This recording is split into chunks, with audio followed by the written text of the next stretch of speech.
Class 10 ছাত্ররা আসো, আজ তোমাদেরকে এক্সারসাইজ 3.1 পেজ 70 2 নম্বর অঙ্কটা করে দিচ্ছি। প্রশ্নটা তো বইতেই দেখে না। একটি ক্রিকেট দলের ক্রীড়া শিক্ষিকা 3টি ব্যাট এবং 6টি বল ক্রয় করেন 3,900 টাকায়। পরে তিনি একই জাতীয় আরও একটি ব্যাট এবং 3টি বল ক্রয় করেন 1,300 টাকায়। এই অবস্থানটি বীজগণিতে এবং লৌকিকভাবে বর্ণনা করো। এটা আমরা শুধু বর্ণনা করবো লৌকিকভাবে আর বীজগণিতভাবে। গতদিন আমি যেটা করে দিয়েছিলাম ওটার মতোই, তাই আজকে আমি একটা দেখে দিচ্ছি। তখন মনে করি একটি বেট, কারণ আমরা জানি না তো একটি বেটের দাম কত, এর জন্য মনে করি একটি বেটের ক্রয় মূল্য X টাকা এবং একটি বলের ক্রয় মূল্য Y টাকা।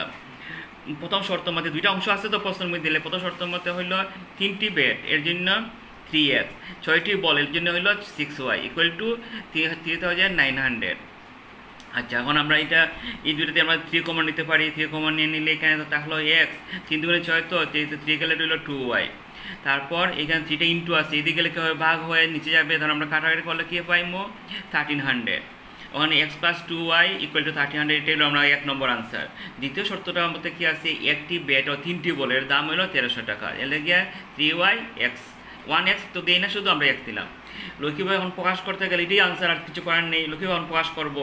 1 নম্বর সমীকরণটা একটু বদলাবো। এখন 1 নম্বর সমীকরণটা দেখো কী আছে, এটা লিখলাম। এরপরে প্লাস 2Yটা যদি ডান দিকে যায় তাহলে কী হবে মাইনাস 2Y, আর 1300 তো আমরা আগে থেকে ছিল এখানে। এখন এই দুইটা থেকে আমরা একটা তালিকা বানাবো। আমরা তালিকার নিয়ন্ত্রণ 9 পেয়ে এসেছে, কালকেও আমি দেখিয়ে দিয়েছি। X আর একটা Y ধরবো। Xের মধ্যে প্রথম ডাইন দিকে যেটা থাকে ওটার মানটা আমরা আগে ধরি। এখানে ওয়াইটা ডান দিকে আছে, খাইয়ে আমরা ওয়াইকে ধরলাম 5, তো নিজের ইচ্ছা মতো ধরতে পারো।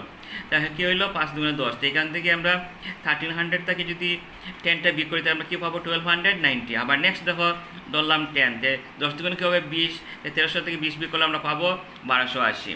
এটা বসে নিলাম। এখন সমীকরণ 2টা এইটার নাম তালিকা 1 দিয়ে দিও।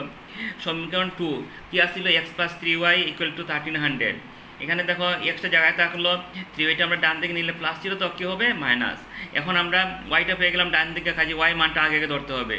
তো ওয়াইটা আমরা কী ধরলাম 10 ধরলাম, যে 3 10 30। 1300 থেকে 30 বিয়োগ করলে আমরা কী পাবো 1270। নেক্সট আমি ধরলাম 20। এগুলো তোমরা নিজেই জমা ধরতে পারো, চেঞ্জ করতে পারো, কিন্তু দুইটা নিতেই হবে। 20 দিলে কী হলো 30 দুগুণ 3 20 60। 1300 থেকে আমরা 60 বিয়োগ করলে কী পাবো 1240। এখন এটা আমার একটা গ্রাফে বসাবো। কিন্তু তোমার নিয়ম 9 এসে জেনে এসেছো, যেটার নাম হলো X ড্যাশ রেখা, এটা হলো Y ড্যাশ রেখা। দুইটা রেখা বানালাম। এরপরে এই দুই তালিকা আমাদের সবথেকে ছোটো নাম্বারটা কী আছে দেখো, X এর মানের মধ্যে সবথেকে ছোটো নাম্বার হলো 1240। ওই যে এটা আমরা নিলাম। এরপর নেক্সট হলো 1270, নেক্সট হলো 1280, নেক্সট হলো 1290। তোমরা গ্রাফ পেপারও করতে পারো, 9 তোমাদের ওটাই দেখাই দেওয়া হয়েছে।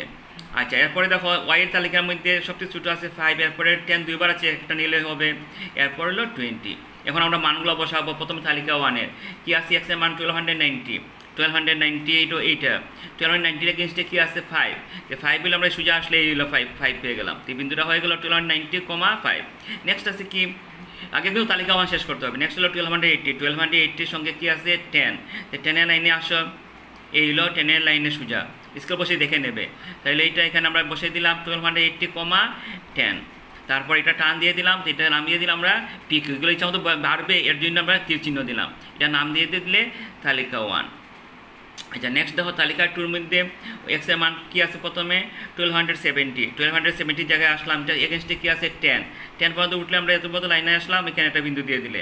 নেক্সট আছে কি 1240 জায়গাতে এগেনস্টে কী আছে 20, 20-র মধ্যে জায়গা দিয়ে আমরা একটা বিন্দু দিয়ে দিলাম। এখন আমরা সরলরেখা টানলে দুইটা কী পাই, সমান্তরাল সরলরেখা।